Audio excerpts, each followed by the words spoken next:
हाँ तो दोस्तों, आज हम पढ़ेंगे मध्य प्रदेश के नगर कौन सी नदी के किनारे बसे हुए हैं। व्यापम हर साल किसी न किसी एग्जाम में नदियों के किनारे बसे नगर अवश्य पूछता है। तो हमें नदियों के किनारे कौन कौन से नगर बसे हैं या किस शहर से कौन सी नदी निकलती है, ये हमें बहुत अच्छे से याद होना चाहिए। तो आज हम पढ़ते हैं नदियों के किनारे बसे नगर। तो सबसे पहले रीवा। रीवा किस नदी के किनारे बसा है? बिछिया नदी के किनारे। और रीवा को हम सफ़ेद शेरों की भूमि के नाम से भी जानते हैं। दूसरा पुनासा, बड़वाय, हांडिया। पुनासा, बड़वाय, हांडिया ये किस नदी के किनारे बसे नगर हैं? नर्मदा। महेश्वर किस नदी के किनारे बसा है? नर्मदा। जबलपुर किस नदी के किनारे बसा है? नर्मदा। अमरकंटक जहाँ से नर्मदा नदी का उद्गम होता है, ये किस नदी के किनारे बसा है? नर्मदा। खरगोन, खरगोन किस नदी के किनारे बसा है? नर्मदा। खंडवा, नर्मदा। खंडवा खरगोन को हम क्या कहते हैं? सुनहरे जिले भी कहते हैं। विदिशा, ओरछा, चंदेरी। विदिशा, ओरछा, चंदेरी और सांची हमारे किस नदी के किनारे बसे नगर हैं? तो बेतवा नदी। दोस्तों, बेतवा नदी कहाँ से निकलती है? तो कुमरा गांव रायसेन से होकर निकलती है।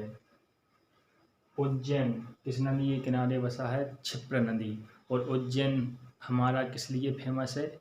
महाकाल मंदिर के लिए बहुत ही फेमस है। और यहाँ भैरवनाथ का मंदिर है और यहाँ पर मंगलनाथ है, जहाँ पर 90 डिग्री सूरज लंबत होता है। ग्वालियर स्वर्णरेखा नदी के किनारे बसा हुआ है। ग्वालियर के किले को जिब्राल्टर ऑफ इंडिया के नाम से भी जाना जाता है। इंदौर खान नदी के किनारे बसा है। मध्य प्रदेश का सबसे बड़ा जनसंख्या की दृष्टि से नगर कौन सा बड़ा है? तो वो है दोस्तों इंदौर। और इंदौर को मध्य प्रदेश की वित्तीय राजधानी और खेल राजधानी भी कहा जाता है। और इंदौर को मध्य प्रदेश की मिनी मुंबई भी कहा जाता है। बागली, बागली देवास शहर की का एक कस्बा है जो सोन नदी के किनारे बसा हुआ है। पचमढ़ी, पचमढ़ी हमारा किस नदी के किनारे बसा है? तो दोस्तों तवा नदी के किनारे बसा है। और पचमढ़ी में ही मध्य प्रदेश का हिल स्टेशन स्थित है। अगला क्वेश्चन है मंदसौर। तो मंदसौर किस नदी के किनारे बसा है? शिवना नदी के किनारे। और मध्य प्रदेश में पशुपतिनाथ का मंदिर कहाँ पर है? तो वो है दोस्तों मंदसौर। भारत में 2 ही पशुपतिनाथ के मंदिर हैं, एक नेपाल। हाँ तो दोस्तों, आज हम पढ़ेंगे मध्य प्रदेश के नगर कौन सी नदी के किनारे बसे हुए हैं।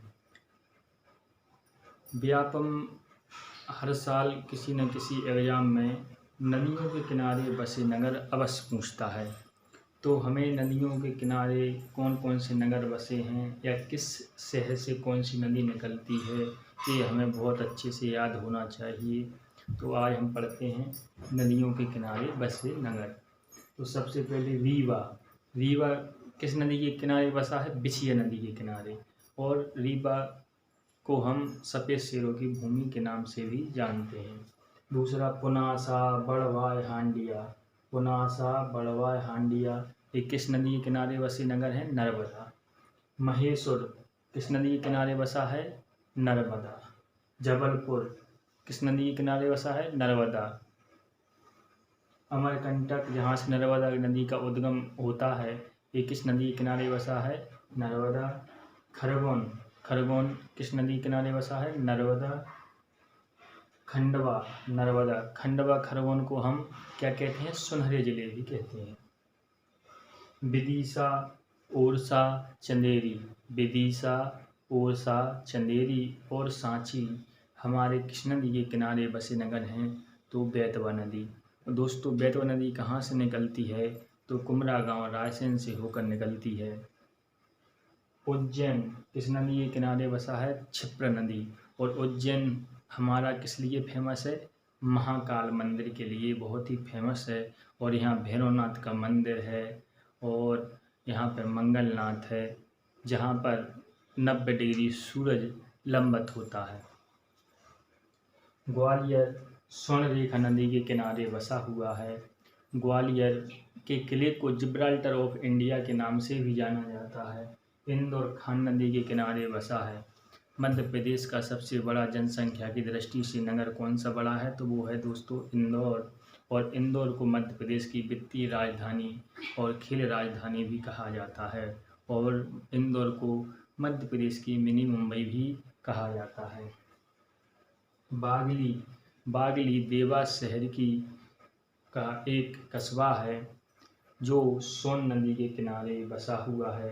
पचमढ़ी हमारा किस नदी के किनारे बसा है, तो दोस्तों तवा नदी के किनारे बसा है। और पचमढ़ी में ही मध्य प्रदेश का हिल स्टेशन स्थित है। अगला क्वेश्चन है मंदसौर। तो मंदसौर किस नदी के किनारे बसा है, शिवना नदी के किनारे। और मध्य प्रदेश में पशुपतिनाथ का मंदिर कहाँ पर है, तो वो है दोस्तों मंदसौर।